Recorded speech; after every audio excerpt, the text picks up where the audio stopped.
to 20 projects every year, and we aim to do with local partners here to provide the most impact and the best support, because the people who know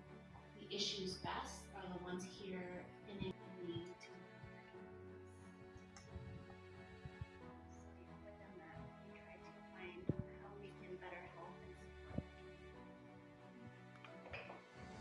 At the first look at you maybe maybe di sini ya di sini